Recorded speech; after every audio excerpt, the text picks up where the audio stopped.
ბავშვები ერთმანეთის მიმართ არიან დაუნდობლები. იღუპება ადამიანი და შეიძლება მისთვის განსაკუთრებული ლოცვები, რაღაცა ღვაწლი იტვირთოს. სხვა ადამიანის მიმართ, რომელიც რაღაცას აშავებს, ემპათია გაგიჩნდეს და არა ბრაზი, ეს ძალიან რთულია. უნდა ვხედავდეთ ყველა ადამიანში იმ სულს, რომელიც შეიძლება გადარჩეს. ხშირად ეშინიათ ადამიანებს აი ეს სიტყვის მოსმენის. რწმენა საქმეთა გარეშე მკვდარია. ამ თანაგანცდაზე და თანაგრძნობაზე გადის ღმერთთან მიმავალი გზა?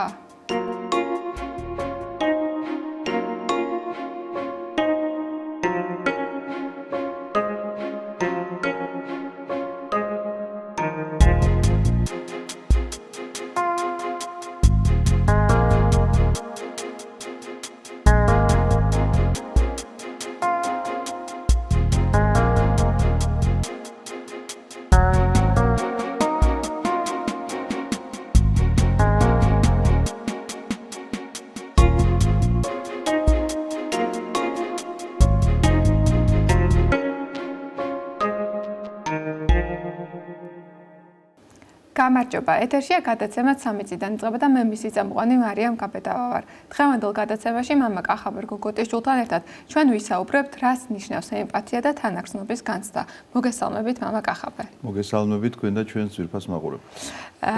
მამა კახაბერ, ყოველთვის ვცდილობთ ხოლმე ჩვენ რომ რაღაცა თანამედროვე გამოწვევებს არ ჩამოვრჩეთ და თემებსაც მაგის მიხედვით ვარჩევთ და ძალიან მინდოდა დღევანდელ გადაცემაში გვესაუბრა თანაგრძნობის, თანაგანცდის და ემპათიის გრძნობაზე ზოგადად, აი ქრისტიანობა რას გვეუბნება ამ საკითხზე და როგორ შეიძლება ეს გავაღვივოთ ახალგაზრდებში.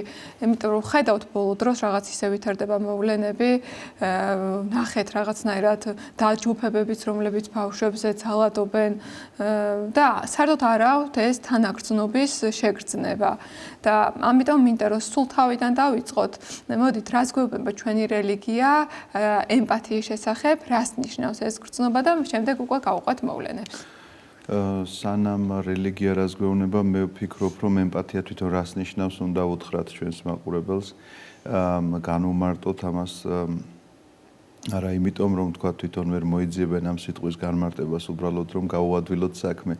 ვიღაცას ემპათია და სიმპათია შეიძლება ერთი და იგივე ეგონოს, იმიტომ რომ გარდა იმისა, რომ მსგავსი სიტყვებია, შეიძლება შინაარსობრივადაც მართლა ასე ესმოდეს, რომ ვიღაცას მე სიმპათიურება ანუ მომწონს, მაგრამ ემპათია შეიძლება საერთოდ არ მქონდეს, იმიტომ რომ ემპათია არის ესე იგი იმის შეგრძნება, გათავისება იმ ადამიანის ტკივილისა თუ სიხარულისა, რომელსაც თქვა სხვა ადამიანი შეიძლება განიცდიდეს და ანუ ჩემი თავის მის ადგილას დაყენების, ესე იგი გამოვლინება, შეიძლება ასე ითქვას ემპათიის შესახებ. რაც შეეხება იმას, რომ რას გვეუბნება ჩვენი რელიგია, ემპათიის გარეშე ადამიანი შეიძლება ითქვას, რომ ქრისტიანი არ არის საერთოდ.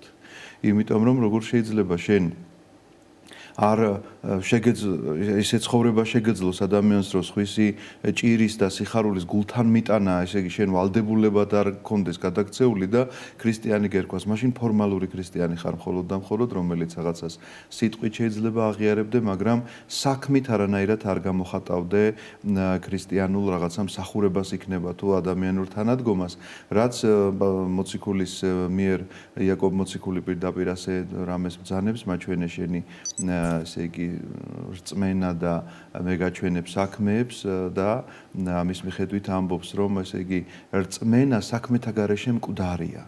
იმიტომ რომ თუ საქმით არ არის ეს გამოხატული, ნუ იცით რა ლამაზი სიტყვების საუბარს აზრი არ აქვს. ამიტომ ემპათია მხოლოდ ეს არ არის, რომ ვიღაცის გასაჭირზე ადამიანმა თავი გადააქნიოს ვაიმე საწყალი როგორ უჭირს, არამედ აი შინაგანად როდესაც დაიწყებს განცდას ტკივილისა თუ სიხარულისა, რომელიც სხვა ადამიანს შეიძლება დამართნო და აი ეს გახლავთ სწორედ ემპათია და ამის გარეშე კიდევ ერთხელ უნდა გავიმეორო, რომ ქრისტიანული სარწმუნოება არ არსებობს და ადამიანმა შეიძლება ტყუილად დაირქვას ქრისტიანი, თუ კი მას არ გააჩნია ემპათიის გრძნობა. მე ვფიქრობ, რომ აქვე სასურველია ვუთხრათ ჩვენს მაყურებელს, როგორ უნდა გამოიმუშაონ მათ ეს გრძნობა. არსებობს რაღაცა მეთოდები, რომლის მიხედვითაც ჩვენ უნდა მივხვდეთ და გავაკეთოთ დასკვნა, რომ შესაძლებელია, რომ ადამიანმა ეს ისწავლოს ყველაფერი და ძალიან სასურველია, რომ ჩვენ ბავშვებს უთხრათ და ავუხსნათ ხოლმე ეს. იმიტომ რომ აი ბავშვების მაგალითზე შეიძლება ვთქვათ რომ აი როგორ სწავლობს ბავშვი ლაპარაკს, მეტყველებას როგორ სწავლობს. მოსმენით. და ემპათია სწორედ მოსმენით იწყება. სხვაგვარად შეუძლებელია. მოსმენა თუ არ შეგიძლია, ისე შენ ესე იგი მაშინ ადამიანის ტკივილს რა თქმა უნდა გულთან ვერ მიიტანი, იმიტომ რომ შეიძლება მტანჯველი იყოს ეს მოსმენა. საქმე უფრო ადვილი გასაკეთებელი იყოს, იმიტომ რომ რაღაცა დაგავალოს რომ აი ახლა მიჭირს თქვათ რაღაცა ვერ გადავადგილდები და რაღაცა მომიტანე და მომაწოდე, ეს უფრო ბევრად ადვილი გასაკეთებელია, რა თქმა უნდა გაეგზავნო შეიძლება გამოთქმა რო არის 900 იქეთო, იმიტომ ოღონდაც არ მოისმინო ის ტკივილი, რომელზედაც შეიძლება ეს ადამიანი მოყოლას აპირებს. ადამიანებს აი ეს ხვისი ტკივილის მოსმენის, რომ აი რაღაცნაირად მძიმე არის ხოლმე ეს ყველაფერი ფსიქოლოგიურად და აი რთულია ამის გამომუშავება. დიახ, ნამდვილად რთულია, მაგრამ ადამიანმა უნდა ისწავლოს მოსმენა, ეს ძალიან მნიშვნელოვანია, იმიტომ რომ მოსმენაზე უფრო მეტად ჩვენ ვერ შეუმსუბუქებთ ადამიანს ტკივილს, იმიტომ რომ როგორ შეიძლება აი მაგალითად შეიძლება ვნახოთ, რომ ვიღაცა გულმოკლული ადამიანი ვიღაცის გარდაცვალების გამო, რომელსაც ეხა სურს რომ ამოთქვას ეს რაღაცნაირად ეს ტკივილი და შენ ამ დროს ან არ გეცალოს, ან უთხრა რომ ეხლა მოიცა რა, ვერ მოგისმენ, ამისი თავი არ მაქვს. ამ დროს ესე იგი ამ ადამიანს კიდევ უფრო მეტ ტკივილს აყენებ ვიდრე სჭირს. ამიტომაც, როდესაც აძლევ ამის საშუალებას რომ ამოთქვას, მას ძალიან უმსუბუქდება თავისი მდგომარეობა და ეს გახლავთ შეიძლება ითქვას პირველი გაკვეთილი ემპათიისა, როგორც უკვე გითხარით, რომ ბავშვი სწორედ ასე სწავლობს მეტყველებას, ის მოსმენით იწყებს, ჩვენც აი ამ მოსმენით შეგვიძლია დავიწყოთ და ვისწავლოთ, როგორ უნდა გამოვავლინოთ ამ შემთხვევაში თანაგრძნობა და შეიძლება საერთოდ სიტყვის თქმა არ დაგჭირდეს, სანუგეშო სიტყვაც არაფერი გქონდეს, ან რა უნდა უთხრა, რით უნდა ანუგეშო ახლა გულმოკლული ადამიანი, რა სიტყვები შეიძლება გამოძებნო ამისთვის, რომ მას დაუბრუნო თქვათ მისი რაღაცა დანაკარგი როგორ შეიძლება აუნაზღაურო. აქედან გამომდინარე მოსმენა ეს არის პირველი და აუცილებელი საშუალება იმისა, რომ ჩვენ გავხდეთ თანამგრძნობი ადამიანები და მეორე აუცილებლობა რაც არის, წეგან ვახსენე, რომ სასურველია ჩვენს ბავშვებს ვასწავლიდეთ მეთქი და თქვენ ახსენეთ წეგან რაღაც პრობლემა, რომელიც საქართველოში სულ ახლახან გაცხადდა, რომ ყოფილა რაღაცა ჯგუფი, რომლებიც თურმე სისასტიკით ეპყრობოდნენ ერთმანეთს და ბავშვებთან მუშაობა აუცილებელი და საჭიროა როგორ იცით, რომ ყველაფერში უნდა დავანახოთ ადამიანი ბავშვებს. აი რას გულისხმობ, ახლავე მოგახსენებთ. ნივთებშიც კი ადამიანები უნდა დავანახოთ, რომ ემპათიის გრძნობა გაუჩნდეთ. მაგალითისთვის მოგიყვებით ასეთ რამეს. აი ვთქვათ, დილით ბავშვი სკოლაში უნდა გავაცილოთ და რაღაცა ჩაი და შეიძლება კარაქი და პური დავდე. აი ამ ნივთებში ადამიანი იცით როგორ უნდა დავანახო. უნდა მოუყვე, რომ ამ პურის მოსაყვანად ვიღაცამ ძალიან ბევრი იშრომა. რაღაცა დაამუშავა თავისი მიწა, მერე დათესა ხორბალი, მერე ეს ხორბალს რაღაცა როგორი შრომა სჭირდება. განსაკუთრებით ახლა ქალაქში რომ ბავშვები ზრდებიან, საერთოდ არ ესმით ეს საკითხები, იმიტომ რომ ეს პური რომ მოუტანეს და დაუდეს, გონია რომ ეს პურები ასეთივე ხო რა გაიარა ამ პურმა შენს მაგიდასთან საერთოდ ვერ ხვდებია რა სიძნელესთან არის შენს მაგიდასთან სანამ მოხვდებოდა რა გაიარა ამ პურმა იმ კარაქმა რა გზა გამოიარა შენამდე რომ მოსულიყო რომ რაღაცა თუ არის ძროხის რა ვიცი ამ შემთხვევაში ძროხის რძისგან მიღებული რომ არის ამ ყველაფერს ოდესაც უყვები და ადამიანის შრომას ოდესაც ვაჩვენებ იცი რა ის ამ ნივთის დაფასებასაც სწავლობს რა თქმა უნდა იმიტომ რომ უჩნდება რაღაცა თანაგრძნობა რომ ვიღაცამ თუ ასე იშრომა ვიღაცამ თუ ამხელა ესე იგი საქმე გასწია იმისთვის რომ აქ მე ახლა ეს კარაქიანი პური გემრიელად მეჭამა შეიძლება პირველივე დღეს ეს არ მოხდეს მაგრამ ერთ დღეს რომ პურზე მოუყევი მეორე დღეს ჩაიზე მოუყევი მესამე დღეს კიდე სხვა რაღაცა ნივთი ჩანთა რომელიც ზურგჩანთა ჩამოიკიდა ამ ზურგჩანთაზე ველაპარაკე რომ ამის შესაკერად რა შრომა სჭირდებათ ადამიანებს რომ იქ წიგნი რომელზედაც ადამიანები მუშაობენ რომ დააწერონ და მე როგორ უნდა აკინძონ და ესე იგი გამოსცენ ეს ყველაფერი რაღაცნაირად ბავშვის გონებაში უკვე მიმდინარეობს ისეთი მუშაობა თავისთავად ისე ლაგდება რომ ესე იგი აი ამ ემპათიის გრძნობას გამოიმუშავებს ბავშვი და გამოიმუშავებს არა მარტო ადამიანების მიმართ არამედ საგნების მიმართაც რომ დაუდევრად არ უნდა მოეპყროს არაფერს უნდა გქონდეს იმის საშუალება რომ გამოვნახოთ მათთან საუბრის დრო რადგანაც ეხლა მოგეხსენებათ ყველას უკვე დიდს და პატარას ხელში რაღაცა ეკრანიანი გვიჭირავს და სამწუხაროდ მაგაში გადის მთელი დრო, როცა თავისუფლები ვართ. ჩაისმის დროს იქნება, ავტომობილის მართვის დროს იქნება თუ რა ვიცი, აღარ გვრჩება ერთმანეთთან ურთიერთობის საშუალება. ცოცხალი ურთიერთობის დიახ, ამ საშუალება ეს ცოცხალი არის. ურთიერთობას გულისხმობ, ამიტომაც ცოტა ხანი ესენი რომ თუნდაც 5 წუთი გადაადებინო და უთხრა, რომ აი ახლა მოგიყვები როგორ კეთდება ვთქვათ ეს ყველაფერი. ეს ძალიან მნიშვნელოვანია, ვფიქრობ და მათ დააფიქრებს და მათში რაღაცნაირად ესე დაბადებს ამ თანაგრძნობას. ეს მუშაობს, ნამდვილად მუშაობს და გამოცდილი მეთოდია ასე რომ ყველას ურჩევდი, ვინც დაინტერესდება თუ როგორ უნდა გამოიმუშაოს ერთ გრძნობა, რომ არ დარჩეს გულცივი, არ დარჩეს გულგრილი, იმიტომ რომ გულგრილობა გახლავთ სწორედ ემპათიის საწინააღმდეგო ამ შემთხვევაში გრძნობა, რომელსაც ქრისტიანობასთან ნამდვილად არ აქვს კავშირი. აი თქვენ ახსენეთ, რომ ემპათიის გარეშე ქრისტიანობა არ არსებობსო და გამოდის, რომ აი ამ თანაგანცდაზე და თანაგრძნობაზე გადის ღმერთთან მიმავალი გზა? რა თქმა უნდა, იმიტომ რომ მცნება, რომელიც მოგვეცა, პირდაპირ ასე წერს, რომ რომელი ოპერატის მცნებაო, როდესაც მაცხოვარს ეკითხებიან, რომ გიყვარდეს უფალი და გიყვარდეს მოყვასი. შესაბამისად, ღმერთს როგორ შეიყვარებ თუ მოყვასი არ, ეს ურთიერთკავშირშია, პირდაპირ პროპორციულია შეიძლება ესე ითქვას, ეს ორი წინადადება ერთმანეთთან, იმიტომ რომ თუ მოყვასი არ გიყვარს, როგორ შეიძლება ღმერთი შეიყვარო? და თუ ღმერთი არ გიყვარს, როგორ შეიძლება მოყვასი შეიყვარო? აი, ეს ერთმანეთთან იმდენ კავშირშია და ეს თანაგანცდის გარეშე შეუძლებელია. თუ კი გულგრილი ხარ, ესე იგი არ გიყვარს. და გამოდის, რომ არ ღვევ ამ ცნებას. შესაბამისად, ეს გახლავთ გზა, რომელიც გზაც ღმერთთან მიმყვანებელია. აი ამ თანაგანცდით, თუმცა კი მხოლოდ ემპათია კი არ არის საკმარისი, იმიტომ რომ შეიძლება ადამიანი იყოს რაღაცა ამბობდეს რომ არ მწამს ღმერთისა, მაგრამ ნამდვილად გულჩვილი ადამიანი იყოს და სხვისი გასაჭირი გულთან მიქონდეს. მე ახლა ვერ ვიტყვი რომ ასეთი ადამიანები არ არსებობენ. როგორ არ არსებობენ? არიან, მაგრამ ჩვენ თუ ვლაპარაკობთ იმაზე, რომ აი მორწმუნე ადამიანი როგორ უნდა იყოს რა თქმა უნდა თანაგანცდელი ყველა იმ ტკივილისა, რაც მის ირგვლივ ხდება და რა თქმა უნდა ამის რაღაცა შესაბამისი რეაქცია უნდა კონდეს, რასაც ვერ შველი საქმით უნდა უშველო ლოცვით. უნდა მიმართო ღმერთს ყველა შემთხვევაში, რომ ეს შეერთებული მოქმედება უნდა იყოს რაღაცნაირად ერთდროულად კიდეც ლოცულობდე და კიდეც საქმეს აკეთებდე, რომ ვიღაცის ტკივილი და ჭირი შენთვის სულ ერთი არ იყოს. ლოცვა ახსენეთ თქვენ და ლოცვა არის ის გზა, რომელიც დაგვეხმარება აი ამ თანაგრძნობის უფრო მეტად გაღრმავებაში, უფრო გაანალიზებაში, რას ნიშნავს და რა მნიშვნელობა აქვს ამას? დიახ, ნამდვილად ლოცვა ჯერ ერთი გულს არ ბილებსო, ესე შეიძლება ითქვას, იმიტომ რომ ლოცვა თუ მხოლოდ ის რჩება ადამიანისა, რომ ტექსტი წაიკითხა და გონია რომ ილოცა, ეს ლოცვა არ არის მოგეხსენებათ.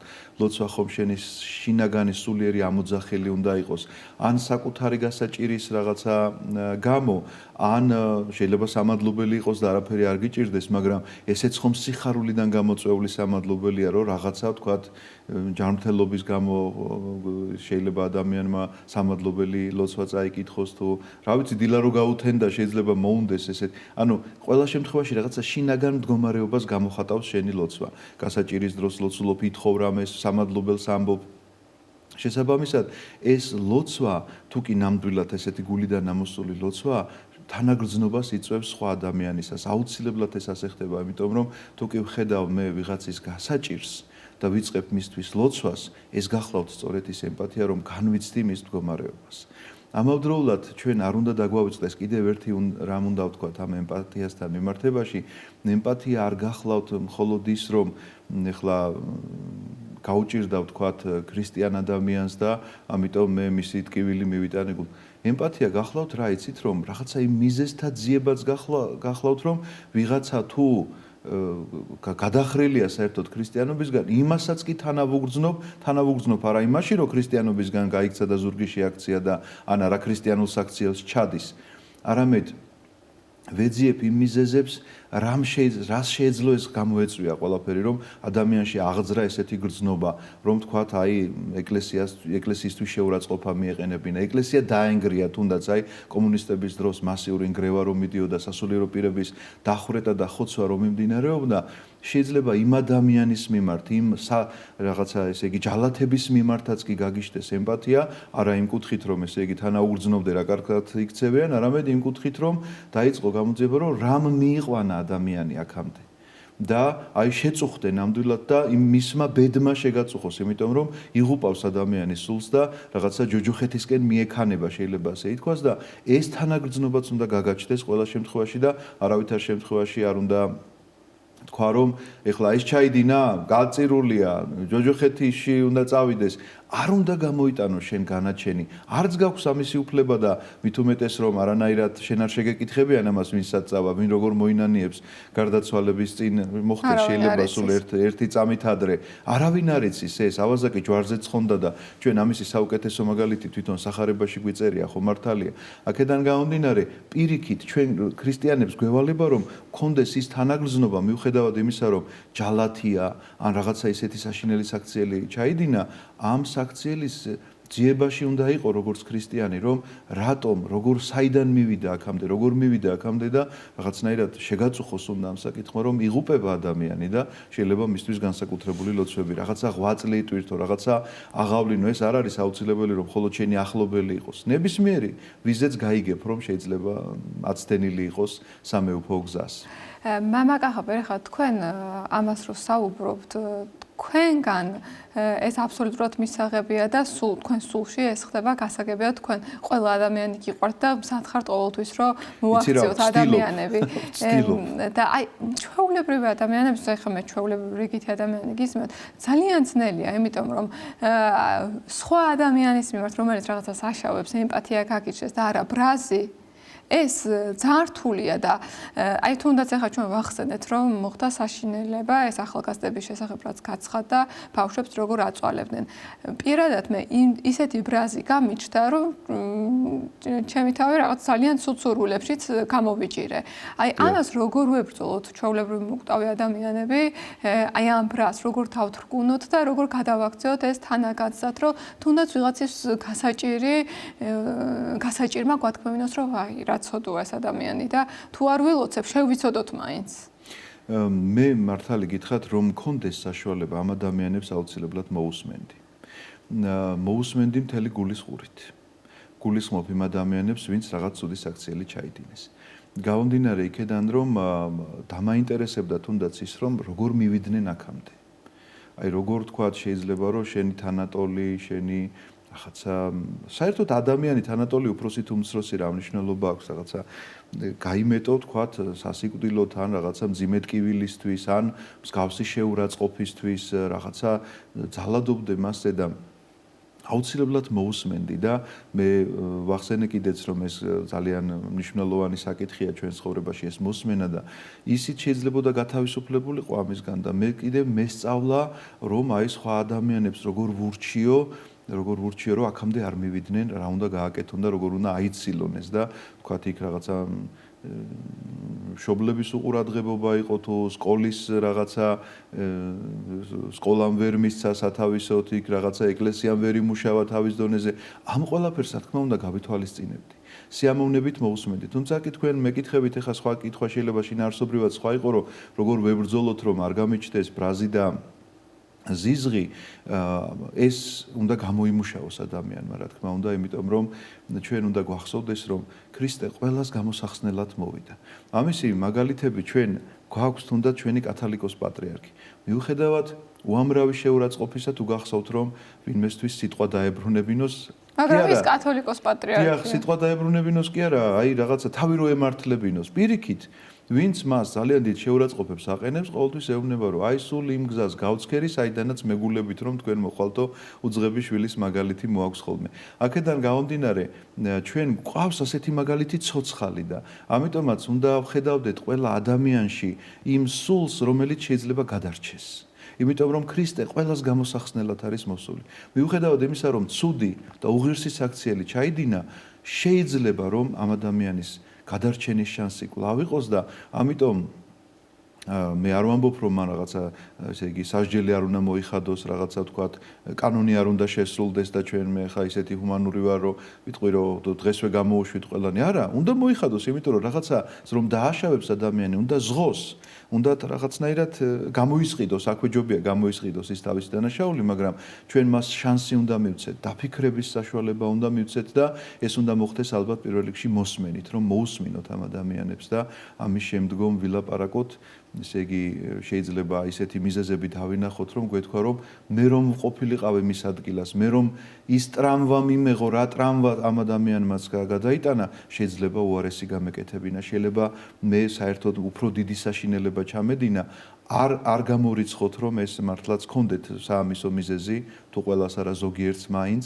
და სხვებმა შეიძლება რაღაცა წამხედურად გააკეთეს ეს ყველაფერი, ამიტომაც რადგანაც არ ვიცით რა მოხდა რეალურად, გამართლება რა თქმა უნდა ამ ფაქტს არ აქვს, არც იმისი უფლება გვაქვს, რომ რაღაცნაირად გავწიროთ ადამიანი, როგორ დანაშაულსაც არ უნდა ჩადიოდეს ის.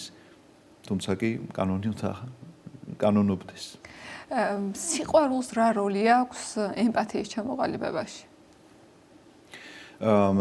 თითქოს შევეხეთ ორიოდე სიტყვით, მაგრამ უფრო ვრცლად უნდა ვთქვათ ამის შესახებ, იმიტომ რომ აი ეს მცნება, რომელზედაც ჩვენ საუბრობდით, რომ გიყვარდეს ღმერთი და გიყვარდეს მოყვასი, რომელიც უპირველეს მცნებად დაასახელა მაცხოვარმა, ამის გარეშე შეუძლებს სიყვარული თანაგრძნობის გარეშე არ ხდება, იმიტომ რომ თანაგრძნობაში იბადება სწორედ სიყვარული.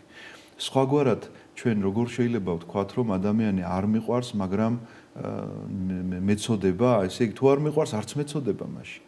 რა მდგომარეობაშიც არ უნდა ვხედავდე მას, ბედნიერს თუ უბედურს.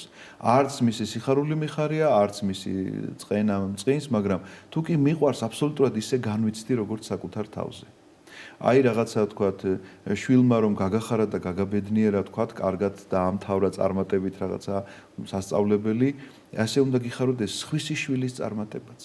ამ იცნობ თუ არ იცნობ ამას რა მნიშვნელობა აქვს. შესაბამისად, ემპათია და სიყვარული შეიძლება ითქვას, რომ აი თანამოქმედი ორი გრძნობა არის ერთმანეთთან, რომელიც ერთმანეთის გარეშე ვერ საზრდოობს, რომ სიყვარული ამ ემპათიას იწვევს და ემპათია ამ სიყვარულს იწვევს და აი ესე ორივე ერთად გახლავთ სწორედ ის მოქმედება, რომელიც ქრისტიანმა უნდა აღასრულოს, რომ უყვარდეს და მიყვარხარ სიტყვით იძახო, რომ ადამიანი გიყვარს და ამ დროს არაფერს არ აკეთებდე, ესე იგი ემპათია არა გაქვს. თუ იძახი, რომ არა თანაუგრძნობ ყველას, მაგრამ ახლა დიდად ესე იგი სიყვარულით არ იყო აღძრული, ესე იგი ერთმანეთთან მიმართებაში შეიძლება ითქვას, რომ ეს ორი სიტყვა, სიყვარული და ემპათია გახლავთ ესე თანაბარ დონეზე დაბალანსებული მდგომარეობა ადამიანისა, რომლითაც უნდა მოქმედებდეს ყველა ადამიანთან მიმართებაში.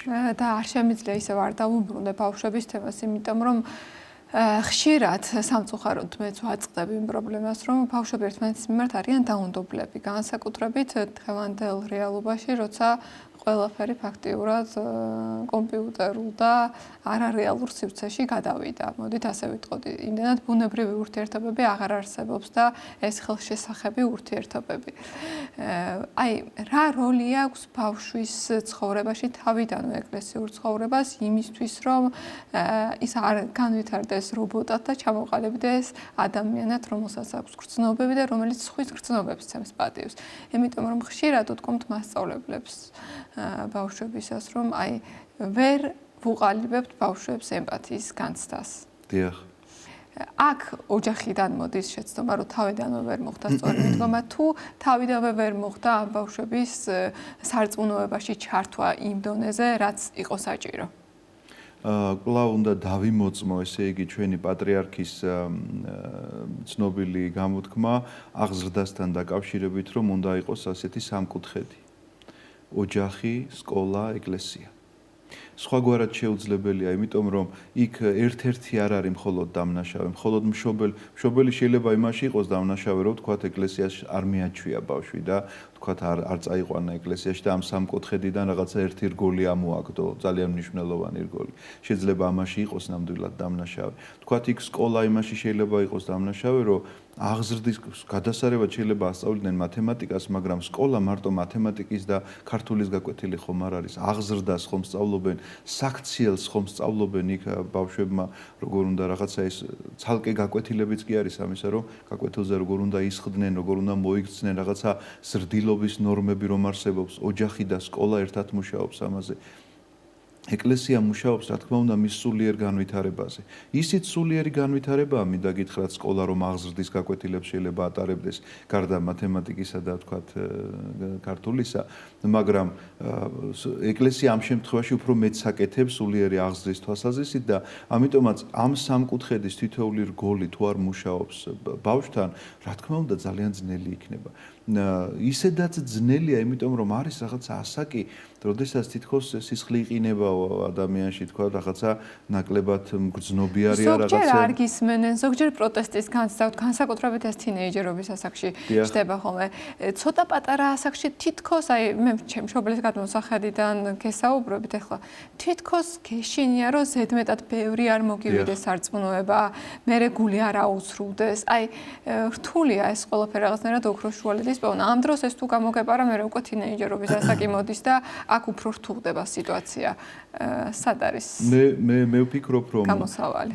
აი როგორც რაღაცა ვალდებულება ხო არის სკოლაში ხო დაგყავს ეს მას უნდა თუ არ უნდა ხომ დაგყავს. ამიტომ ყოველ კვირას რომ წირვაზე დაგყავს ბავშვი სანამ პატარა, ახლა დასრულს რა თქმა უნდა ვეღარ წაიყვან და ეს მისი არჩევანია, ამიტომ რომ მინდა გითხრა რომ შეიძლება ძალიანაც მორწმუნეები იყვნენ მშობლები, მაგრამ სარწმუნოება მემკვიდრეობით არ გადადის. შესაბამისად, ბავშვმა შეიძლება არ მოინდომოს თქვათ მე რაღაცა გარკვეული დასრულობაში მოკლედ ეკლესიაში სიარული, მაგრამ ჩვენ მცდელობა არ უნდა დავაკლოთ, რომ აღზრდის კარგი მეთოდი მივცეთ პირველ რიგში საკუთარი მაგალითით. თუ მე ოჯახში ბილდს ვიტყვაობ, აუცილებლად ჩემი შვილი ახლა უკეთეს რას გააკეთებს, ისიც გაიმეორებს იმას, რასაც მე გავაკეთე. თუ მხედავს, რომ ოჯახი ერთად დავდგებით, რაღაცა ლოცვას წავიკითხავთ, რაღაცა ლოცვას მას წავაკითხებთ, რაღაცას თქვათ მაგალითს იმას მივცემთ, როგორ ვურთიერთობ მე ჩემ მეუღლესთან და ჩემი მეუღლე ჩემთან.